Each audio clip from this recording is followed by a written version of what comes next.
Good day plant lovers, ayan po. For today po, nagpa-packaging na po tayo ng mga plants po natin. Ayan po. Kung may gusto pa pong humabol para sa Luzon area, ayan, pwede pa po kayong mag-place po ng order nyo. Ayan. Pakita ko lang din kung paano natin ipinapackaging yung mga plants natin.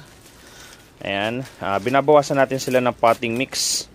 Pero isinisil naman natin yan gamit yung plastic po natin para yung natitirang moisture content po dun sa root part po niya ay magsisilbi pong